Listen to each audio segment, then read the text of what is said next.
દેશના સૌથી સુરક્ષિત શહેર અમદાવાદમાં જાહેરમાં મારામારી હત્યા જાણે કે હવે એક સામાન્ય ઘટના બની ગઈ હોય તેવો ઘાટ સર્જાયો છે। 2 દિવસ પહેલા જ પાલડી વિસ્તારમાં યુવકની જાહેરમાં જ કેટલાક લોકોએ હત્યા કરી દીધી હતી। તેવામાં હવે એક કારમાંથી બિલ્ડરનો મૃતદેહ અમદાવાદમાંથી મળી આવ્યો છે। અમદાવાદમાં સામે આવી રહેલા હત્યાના બનાવોથી પોલીસની કામગીરી અને શહેરમાં કાયદો અને વ્યવસ્થા સામે ફરી એકવાર સવાલો ઊભા કર્યા છે। વૈષ્ણવજન તો તેને કહીએ જે પીડ પરાઈ જાનાને રે।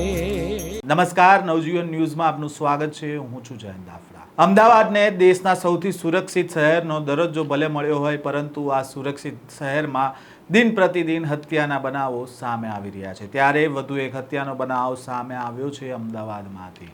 ગઈકાલે મોડી રાત્રે વિરાટનગર બ્રિજ નીચેથી પાટીદાર અગ્રણી અને બિલ્ડર હિંમત રૂડાણીની તીક્ષ્ણ હથિયાર વડે હત્યા કરેલી હાલતમાં લાશ મળી આવી છે। મર્સિડીઝ કારમાંથી દુર્ગંધ આવતા સ્થાનિક લોકોએ પોલીસને જાણ કરી હતી અને ઓઢવ પોલીસ તાત્કાલિક ઘટના સ્થળ પર પહોંચી હતી અને તપાસ શરૂ કરી હતી। બ્રિજ નીચે સફેદ કલરની પાર્ક કરેલી મર્સિડીઝ કારમાંથી બિલ્ડરનો મૃતદેહ મળી આવ્યો હતો અને પોલીસે આ મૃતદેહને પીએમ અર્થે મોકલી આપ્યો છે અને આ મામલે પોલીસે હત્યાનો ગુનો નોંધીને વધુ તપાસ હાથ ધરી છે। आज ઓઢવ પોલીસ સ્ટેશન વિસ્તારમાં જે વિરાટનગર બ્રિજ છે, વિરાટનગર બ્રિજની નીચે એક ગાડીમાં ડેડ બોડી મળી છે એવું રાત્રે અમને જાણ થતાં તાત્કાલિક જ ઓઢવ પોલીસ સ્ટેશનની તેમજ ઉચ્ચ અધિકારીઓ ઘટના સ્થળે પહોંચ્યા અને ઘટના સ્થળે ચેક કરતા એક મર્સિડીઝ ગાડી હતી। મર્સિડીઝ ગાડીની ડેકીમાં એક બિલ્ડર છે જેનું નામ છે હિંમતભાઈ રૂડાણી, જેની ડેડ બોડી અંદર પડેલી હતી અને જેમને ચપ્પુના ઘા મારી મૃત્યુ નિપજાવેલી તેવું પ્રાથમિક તપાસને ધ્યાનમાં આવેલું છે। જે બાબતે આગળ એમના જે દીકરા છે એમના દીકરાની ફરિયાદ લઈને આગળની કાર્યવાહી ચાલુ છે। સર, જે ધવલ મૃતકના દીકરા છે એમની સાથે કોઈ કન્સ્ટ્રક્શનમાં અંગોની કોઈ અદાવત પ્રાથમિક તપાસમાં આવી છે?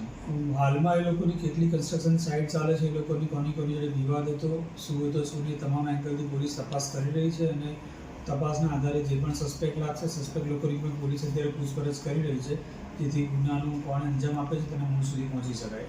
સર, ફરિયાદી જે છે ઘરના પરિવારના એમનું શું કહેવું છે, ક્યાંથી ગાયબ હતો? જે ફરિયાદીનું એવું કહેવું છે કે સવારે એમના ઘરેથી નીકળેલા હતા, ત્યારબાદ એમની કોઈ સાઇટ ઉપર ગયેલા અથવા તો એમની કોઈ નવા બંગલો બને છે ત્યાં આગળ ગયેલા હતા અને જે એમનો દીકરો છે એમને એવું કહ્યું છેલ્લે અમને 11 વાગે એમને રિંગ રોડની આજુબાજુ જોયેલા હતા। કઈ દિશામાં તપાસ કરવામાં આવી રહી છે? આગળ જે સવારથી ક્યાં ક્યાં હતા, એમને કોઈની જોડે દુશ્મન હતી કે કેમ, એ સમગ્ર રૂટ ટ્રેક કરવામાં આવી રહ્યો છે। અમારી અલગ અલગ ટીમો કામે લાગી ગઈ છે। છેલ્લે ક્યાં ગયા હતા, કોને મળ્યા હતા, એ તમામ તપાસ કરીને એમને કોની જોડે શું ઝઘડો હતો અને કોણે એમને મારીને અહીંયા મૂકી ગયો છે એ બાબતે પોલીસ તપાસ કરી રહી છે। અમદાવાદ મ્યુનિસિપલ કોર્પોરેશનની પૂર્વ ઝોનની ઓફિસની સામેના ભાગે વિરાટનગર બ્રિજની નીચેથી સફેદ કલરની મર્સિડીઝમાં અજાણી વ્યક્તિનો મૃતદેહ પડ્યો હોવાની સ્થાનિક લોકોને જાણ થઈ હતી અને ત્યારબાદ તાત્કાલિક પોલીસને જાણ કરવામાં આવતા ઓઢવ પોલીસની ટીમ ઘટના સ્થળ પર પહોંચી હતી। પોલીસે ગાડીમાં તપાસ કરતા અજાણી વ્યક્તિની હત્યા કરેલી હાલતમાં મૃતદેહ પડ્યો હતો અને પોલીસની તપાસમાં સામે આવ્યું કે આ મૃતદેહ હિંમત રૂડાણી નામના બિલ્ડરનો છે।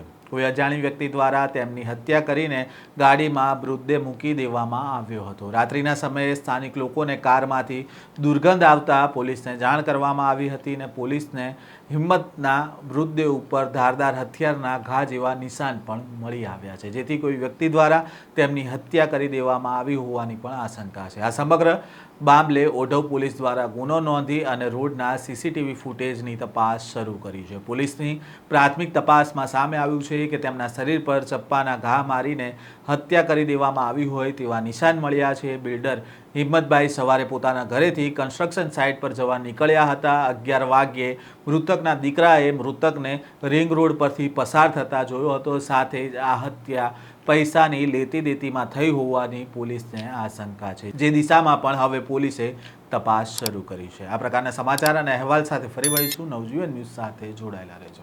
વૈષ્ણવજન તો તેને કહીએ જે પીડ પરાઈ